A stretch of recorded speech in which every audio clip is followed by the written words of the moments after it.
വിഷ്ണുശാലിനിയുടെ latest എപ്പിസോഡിൽ പപ്പിയാണെങ്കിൽ അങ്ങനെ സദ്യയെ വിളിച്ചിട്ട് കിട്ടാതെ നിൽക്കുമ്പോൾ മോള് വിഷമിക്കണ്ട, പിന്നെയും ട്രൈ ചെയ്ത് നോക്ക്, എപ്പോഴെങ്കിലും ഫോൺ ഓൺ ആവും എന്നിങ്ങനെ രോഹിത് പറയുമ്പോൾ പിന്നെയും പപ്പിയാണെങ്കിൽ വിളിച്ചുകൊണ്ടിരിക്കുകയാണ്. തുടർന്നുള്ള സീനിൽ കാണിക്കുന്നത് കളക്ട്രേറ്റാണ്. കളക്ട്രേറ്റിൽ ശാലിനിയുടെ ചേംബറിൽ വലിയൊരു കമ്മിറ്റി ചർച്ച എന്ന പോലെ നടക്കുകയാണ്.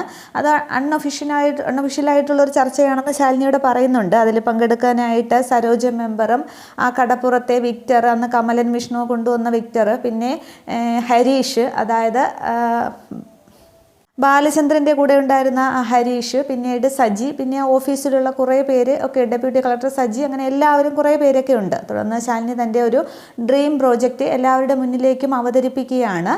ഗവൺമെൻറ്റിൻ്റെ എല്ലാ സഹായങ്ങളും ഒക്കെ ഇടനിലക്കാരില്ലാതെ തന്നെ ജനങ്ങളിലേക്ക് എത്തിക്കാനും അവർക്ക് അതിൻ്റെ ആനുകൂല്യങ്ങളൊക്കെ കിട്ടാനും വേണ്ടിയുള്ളതാണ് എന്നൊക്കെ പറയുമ്പോൾ സജി ആദ്യം അതിനെ കുറേയൊക്കെ എതിർക്കുന്നുണ്ട്.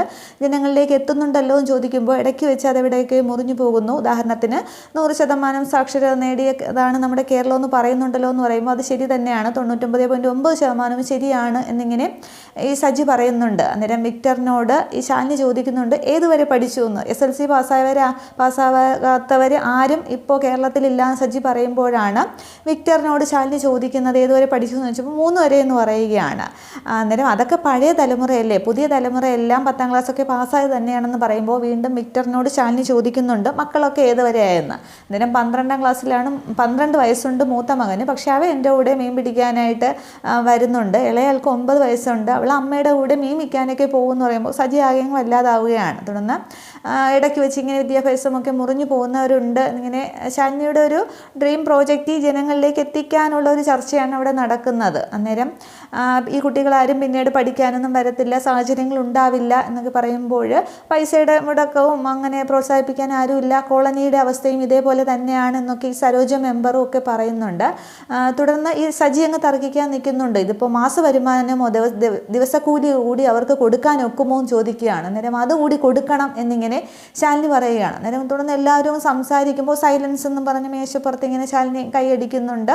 എന്നാൽ എല്ലാവരും ഇങ്ങനെ മനസ്സിലായില്ല എന്ന് പറഞ്ഞ് നിൽക്കുകയാണ്. അന്നേരം ഓരോ കുട്ടി പഠിക്കാൻ വരുമ്പോഴും പിന്നോക്കം നിൽക്കുന്ന, സാമ്പത്തികമായിട്ട് പിന്നോക്കം നിൽക്കുന്ന കുട്ടികൾക്ക് നമ്മൾ ദിവസക്കൂലി വരെ കൊടുക്കുന്നു എന്ന് പറയുകയാണ്. അന്നേരം അങ്ങനെ ഒരു പ്രോജക്റ്റ് സർക്കാരിലില്ലല്ലോ എന്ന് പറയുമ്പോൾ ഫണ്ട് എവിടെ നിന്നാണെന്നൊക്കെ തിരക്കുമ്പോൾ അതൊക്കെ നമ്മൾ കണ്ടെത്തുക തന്നെ വേണം. ജനങ്ങളിൽ നിന്നാണ് ഇതിൻ്റെ നടത്തിപ്പുകാരും ഇതിൻ്റെ ലാഭം കിട്ടുന്നവരുമൊക്കെ ജനങ്ങൾ തന്നെയാണ്, നിങ്ങളെല്ലാവരും കൂടി ചേർന്ന ഒരു കമ്മിറ്റി തന്നെയാണ് എന്ന് പറയുകയാണ്. അന്നേരം ഫണ്ടിനെ കുറിച്ച് ചോദിക്കുമ്പോൾ അതൊക്കെ ജനങ്ങളിൽ നിന്ന് തന്നെയാണ് സ്വീകരിക്കേണ്ടത്. ഈ രാജ്യത്ത് എത്രയോ ലക്ഷം ജനങ്ങളിലുണ്ട്, അവരിൽ നിന്നൊക്കെ 1 രൂപ വെച്ചായാലും മാസം ശേഖരിക്കാൻ കഴിഞ്ഞാൽ എത്രയോ രൂപയാണ് കിട്ടുന്നത്, അതൊക്കെ പാവപ്പെട്ടവരെ സഹായിക്കാനായിട്ട് കൊടുക്കണം എന്നൊക്കെ പറയുമ്പോൾ സജിക്ക് പക്ഷേ ഇതിനോട് അത്ര വിയോജിപ്പാണ്.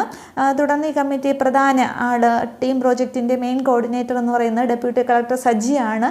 പിന്നെ ഹരീഷും സരോജ മെമ്പറും വിക്ടറും എല്ലാവരും ഉണ്ട് എന്ന് പറയുമ്പോൾ ഈ വിക്ടർ പറയുന്നുണ്ട് അയാളെ വെച്ചാൽ ശരിയാവില്ല, അന്ന് നമ്മളെ വള്ളം മറിഞ്ഞ കേസിന് വന്നപ്പോൾ ഒരുപാടിട്ട് നടത്തിച്ചിട്ടുണ്ടെന്ന് പറയുമ്പോൾ സജി ഇങ്ങനെ മുഖം കുനിച്ചിരിക്കുകയാണ്. അന്നേരം അങ്ങനെയൊന്നും അല്ല, അതൊക്കെ ശരിയാവും എന്നിങ്ങനെ ശാലിനി പറയുന്നുണ്ട്. തുടർന്ന് ഈ പ്രോജക്റ്റ് എല്ലാവരും ഇങ്ങനെ കൈയടിച്ച് പാസ്സാക്കുന്നുണ്ട്. അന്നേരം ഇതിന് ഉച്ചഭക്ഷണത്തിൻ്റെ കാര്യം കൂടി പറയാമെന്നിങ്ങനെ ഹരീഷ് പറയുമ്പോൾ അത് ഉച്ചകഞ്ഞിയൊക്കെ കൊടുക്കുന്നുണ്ടല്ലോ എന്നിങ്ങനെ ഈ സജി പറയുകയാണ്. ശാലിനിയുടെ പണ്ടെങ്ങോ ഉണ്ടായൊരു സ്വപ്നം എന്ന പോലെ ഒരു പ്രോജക്റ്റാണ് ഇവിടെ അവതരിപ്പിക്കുന്നത്. അത് കുറേ നേരം ചർച്ചയിലൂടെയൊക്കെ അവർ കാണിക്കുന്നുണ്ട്. തുടർന്ന് ഹരീഷിനെ വെച്ചിരിക്കുന്നത് ജനപ്രതിനിധികളുടെ ഒരു നേതാവ് ആയിട്ട് ആണ് എന്ന് പറയുന്നുണ്ട്. നിങ്ങളെല്ലാവരും ചേർന്നാണ് നടത്തേണ്ടത്, ഫണ്ട് കണ്ടെത്തേണ്ടതും വിതരണം ചെയ്യേണ്ടതും ഒക്കെ നിങ്ങൾ തന്നെയാണെന്ന് പറയുന്നുണ്ട്. തുടർന്ന് ഇതെങ്ങനെ പിന്നെ ജനങ്ങളിലേക്ക് എത്തിക്കുമെന്ന് ചോദിക്കുമ്പോൾ ഫ്ലക്സ് അടിച്ച് നോട്ടീസ് അടിച്ച് അങ്ങനെയൊന്നും വേണ്ട, സോഷ്യൽ മീഡിയ തന്നെയാണ് ഇതിന് ഏറ്റവും ഉചിതം. സോഷ്യൽ മീഡിയ ഏറ്റെടുത്ത് കഴിഞ്ഞാൽ പല സ്ഥലങ്ങളിൽ നിന്ന് സഹായമൊക്കെ വരും. പിന്നെ പേരൊന്നും ആരുടെയും വെളിപ്പെടുത്താനായിട്ട് പറ്റില്ല, സഹായിക്കുന്നവരാര് എന്ന് അറിയേണ്ട യാതൊരാവശ്യമില്ല. അപ്പോൾ എല്ലാവരും കൈയടിച്ച് പാസ്സാക്കുന്നുണ്ട്. ഇത് നമ്മൾ പൊളിക്കുമല്ലേ എന്നൊക്കെ ഹരീഷ് പറയുന്നുണ്ട്. തുടർന്ന് ഇതിനൊരു പേര് വേണ്ടതെന്ന് ചോദിക്കുകയാണ്. അന്നേരം പേര് അനുപല്ലവിയുടെ സംഭാവനയാണ് എന്ന് പറഞ്ഞിട്ട് അനുപല്ലവിയുടെ തന്നെ പ്രോജക്റ്റിൻ്റെ പേര് പറയുകയാണ്. അന്നേരം ഏണിംഗ് മെമ്പർ എന്ന് പറയുകയാണ്. കുടുംബത്തിൽ നിന്നും പുറത്ത് പണം കൊണ്ടുവരുന്ന ആൾ ഗൃഹനാഥയോ ആയിരിക്കുമല്ലോ, അതുപോലെ ഓരോ കുട്ടിയും പഠിക്കുന്നതിനോടൊപ്പം വീട്ടിലേക്ക് ഒരു വരുമാനം കണ്ടെത്തുന്നു, അതാണ് നമ്മുടെ പേര് എന്ന് പറയുമ്പോൾ എല്ലാവർക്കും ഒക്കെ സന്തോഷമാവുന്നുണ്ട്.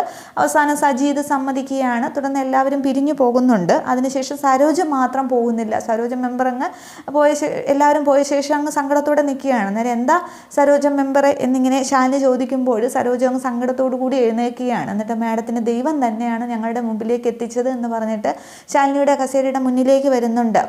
ഞങ്ങളുടെയൊക്കെ കുഞ്ഞുങ്ങൾക്ക് വേണ്ടി മാഡം താഴേക്ക് ഇറങ്ങി വന്ന് ഇങ്ങനെ ഒരു പ്രവൃത്തി ചെയ്യുന്നല്ലോ, അത് നല്ലത് തന്നെയാണ്.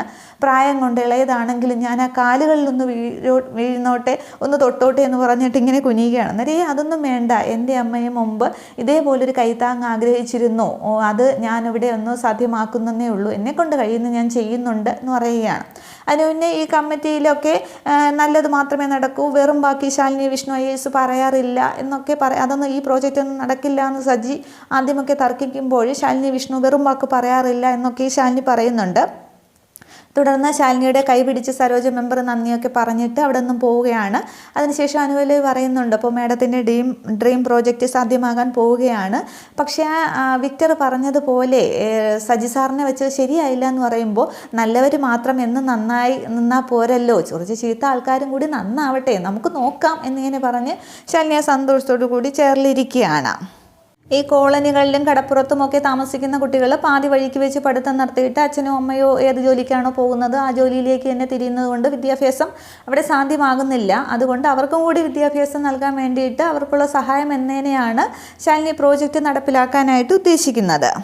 തുടർന്ന് കാണിക്കുന്നത് കുടുംബശ്രീ വീട്ടിലെ ശാലിനിയാണെങ്കിൽ രാത്രി ഇങ്ങനെ ഫയലൊക്കെ നോക്കിക്കൊണ്ട് നിൽക്കുമ്പോൾ സത്യ വരികയാണ്. അമ്മേ നാളെ എൻ്റെ ബർത്ത്ഡേ അല്ലേ എന്ന് ചോദിക്കുമ്പോൾ അതേലോ എന്നിങ്ങനെ പറയുകയാണ്. അന്നേരം ഈ ബർത്ത്ഡേക്ക് അച്ഛനും കൂടി ഉണ്ടായിരുന്നെങ്കിൽ എന്തു സന്തോഷമായേനെ എന്ന് ചോദിക്കുമ്പോൾ ശാലിനിയുടെ മുഖം പെട്ടെന്നങ്ങ് മാറുകയാണ്. അന്നേരം അമ്മ എന്താ ഒന്നും പറയാത്തത് എന്നിങ്ങനെ സത്യ ചോദിച്ചുകൊണ്ടിരിക്കുകയാണ്. അടുത്ത വർഷത്തെ ബർത്ത്ഡേ നമുക്ക് അടിപൊളിയാക്കാം അല്ലേ എന്നിങ്ങനെ പറഞ്ഞ് കുട്ടി സങ്കടപ്പെടുകയാണ്.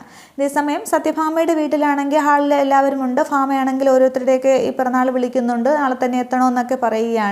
ഈ സമയത്ത് പപ്പി മോളിൽ നിന്നും താഴേക്ക് ഇങ്ങനെ ഫോണിൽ സത്യയെ വിളിക്കാനായിട്ട് ശ്രമിച്ചുകൊണ്ട് ഇറങ്ങി വരികയാണ്. തുടർന്ന് സത്യഭാമയുടെ അടുത്തേക്ക് വന്നിരിക്കുന്നുണ്ട്. ശ്യാമയാണെങ്കിൽ പപ്പി ചെയ്യുന്നത് നോക്കിക്കൊണ്ടിരിക്കുകയാണ്. രോഹിത്തും പിന്നെ രാഘവൻ നായരും ഒക്കെ കുട്ടിയെ തന്നെ ശ്രദ്ധിക്കുകയാണ്. സത്യഭാമയും ശ്രദ്ധിച്ചുകൊണ്ടിരിക്കുന്നുണ്ട്.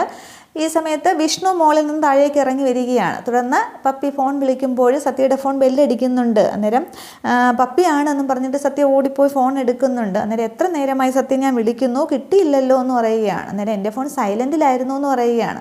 തുടർന്ന് നാളെ എൻ്റെ ബർത്ത്ഡേ ആണ്, സത്യയെ ക്ഷണിക്കാനാണ് വിളിച്ചത് എന്നിങ്ങനെ പറയുകയാണ്. അന്നേരം ഈ സത്യ ആണെങ്കിൽ ശാലിനിയോട് പറയുന്നുണ്ട്, ഇങ്ങനെ പപ്പി ബർത്ത്ഡേക്ക് വിളിക്കുകയാണ്, നാളെ എന്നോട് ചെല്ലാൻ പറഞ്ഞു എന്നിങ്ങനെ പറയുമ്പോൾ ശാലിനി പറയുന്നുണ്ട് അതൊക്കെ സത്യാമ്മയ്ക്ക് ദേഷ്യമാവില്ലേ എന്ന് ചോദിക്കാൻ. അന്നേരം പപ്പി ചോദിക്കുകയാണ്, എൻ്റെ അമ്മ സത്യയുടെ അമ്മയുണ്ടോ അടുത്ത്, ഫോണൊന്ന് സ്പീക്കറിലിടാമോ എന്ന് ചോദിക്കുകയാണ്. തുടർന്ന് സത്യ ഫോണിൽ സ്പീക്കറിലിട്ട് കൊടുക്കുന്നുണ്ട്.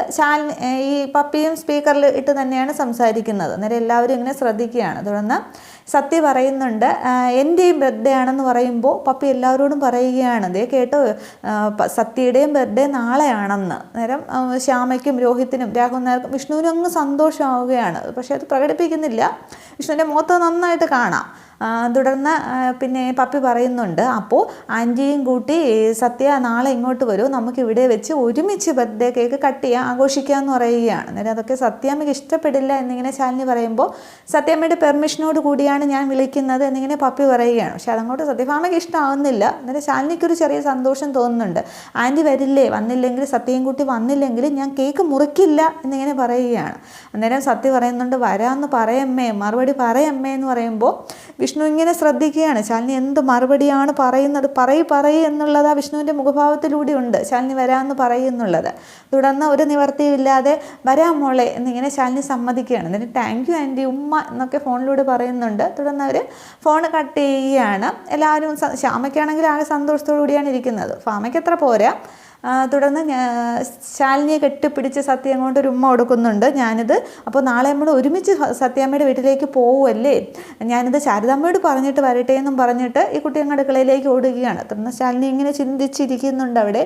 ഇതേസമയം വിഷ്ണുവിനാണെങ്കിൽ ആകെ അങ്ങ് സന്തോഷമാണ്. സത്യയുടെയും ബർത്ത്ഡേ അന്നാണെന്ന് അറിഞ്ഞതും ശാലിനി തൻ്റെ വീട്ടിലേക്ക് വരും എന്നുള്ളതും സത്യഭാമ പറഞ്ഞിട്ടുമാണല്ലോ. അപ്പോൾ പിന്നെ വേറെ പ്രശ്നങ്ങളൊന്നും ഉണ്ടാവില്ല എന്നൊക്കെ അറിയുമ്പോൾ വിഷ്ണു ആകെ അങ്ങ് സന്തോഷത്തിലാണ്. ഇത്രയുമാണ് എപ്പിസോഡിൽ കാണിക്കുന്നത്. അപ്പോൾ അടുത്ത എപ്പിസോഡിലാണ് വിഷ്ണു ആണെങ്കിൽ ഒരു ബാനറൊക്കെ വെച്ചാണ് ബർത്ത്ഡേക്ക് നന്നായിട്ട് സെലിബ്രേറ്റ് ചെയ്യാനായിട്ട് നന്നായിട്ട് അലങ്കരിക്കുകയൊക്കെ ചെയ്യും. ഹാപ്പി ബർത്ത്ഡേ സത്യ പത്മിനി എന്ന് വെച്ചൊരു ബോർഡ് ഇതൊക്കെ വെച്ചിട്ടാണ് ആഘോഷിക്കുന്നത്. തുടർന്ന് വിഷ്ണു ശാലിനിയെ സ്വീകരിക്കാനുള്ള ആകെ തയ്യാറെടുപ്പിലാണ് നിൽക്കുന്നത്. അമ്മ അറിഞ്ഞ് സന്തോഷത്തോടു കൂടി അമ്മയുടെ അനുവാദത്തോടു കൂടിയാണല്ലോ ശാലിനി വരുന്നത്, അതൊരു നല്ല തുടക്കമായിട്ടാണ് എനിക്ക് തോന്നുന്നത് എന്നൊക്കെ വിഷ്ണു ഇങ്ങനെ കാർത്തികയോട് പറയുന്ന സീനും ഒക്കെ ഉണ്ട്. തുടർന്ന് ഇനിയിപ്പോൾ കേക്ക് കട്ട് ചെയ്യുന്നത് സത്യയും പപ്പിയും കൂടി ആരോടൊപ്പമാണ് എന്നുള്ളത് നമുക്ക് അടുത്ത എപ്പിസോഡ് വരുമ്പോഴത്തേക്ക് കാണാം. Okay, thank you.